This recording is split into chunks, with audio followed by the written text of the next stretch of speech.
தற்போது கிடைத்த அண்மை செய்தி. தமிழ்நாடு ஒருங்கிணைந்த வளர்ச்சி மற்றும் கட்டிட விதிகளில் திருத்தம் செய்யப்பட்டு அரசிதழில் வெளியிடப்பட்டிருக்கிறது.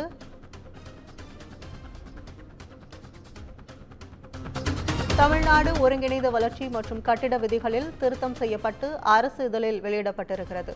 சுய சான்றிதழ் திட்டத்தின் கீழ் கட்டிட அனுமதி பெறும் வகையில் விதிகளில் திருத்தம் செய்யப்பட்டுள்ளது.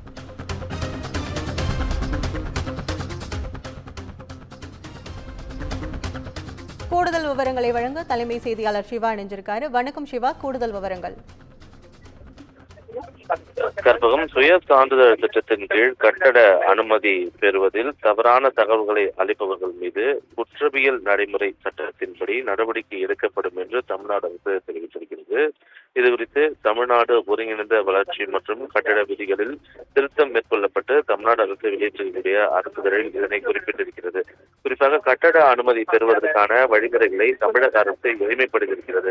குறிப்பாக நேரடியாக சென்று கட்டட அனுமதி பெறக்கூடிய முறைகளை மாற்றி ஆன்லைன் மூலமாக கட்டட அனுமதி பெறக்கூடிய முறைகளை தமிழ்நாடு முதலமைச்சர் மு.க. ஸ்டாலின் கடந்த சில நாட்களுக்கு தொடங்கி வைத்தார். இந்த நிலையில இந்த சுய சான்றிதழ் திட்டத்தின் கீழ் கட்டட அனுமதி பெறக்கூடிய வகையிலான பணிகள் தான் கடந்த சில நாட்களாகவே, கடந்த 2-3 நாட்களாகவே தமிழகத்தில் அமல்படுத்தப்பட்டிருக்கிறது. இதன் மூலமாக ஊழலை ஒழிக்கலாம், பொதுமக்களுடைய நேரத்தை குறைக்கலாம் என்பன போன்ற பல்வேறு சாராம்சங்கள் குறிப்பிட்டுதான் இந்த திட்டத்தினை தமிழ்நாடு அரசு செயல்படுத்தியிருந்தது. உள்ளாட்சி சட்டங்களின் கீழ் இந்த நடைமுறைகள் கொண்டு வரப்பட்டிருக்கக்கூடிய நிலையில இந்த சுய சான்றிதழ் திட்டத்தின் கீழ் கட்டட அனுமதி பெறுவதில் தவறான தகவல்களை அளிப்பவர்கள் மீது உள்ளாட்சி சட்டங்களுடைய விதிகளின்படி அவர்கள் மீது குற்றவியல் சட்டத்தின்படியான சட்ட ரீதியான நடவடிக்கை பாயும் என்றும் தமிழ்நாடு அரசு குறிப்பிட்டிருக்கிறது. முதலில் அவர்களுக்கு நோட்டீஸ் அளித்து திட்ட அனுமதியை ரத்து செய்வதற்கு அவர்கள் அறிவுறுத்தப்படுவார்கள். அந்த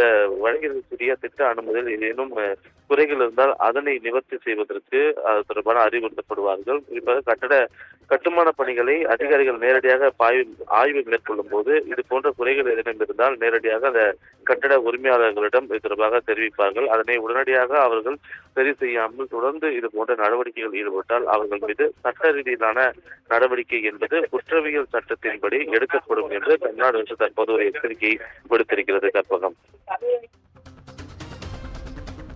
உங்கள் விவரங்களுக்கு நன்றி சிவா.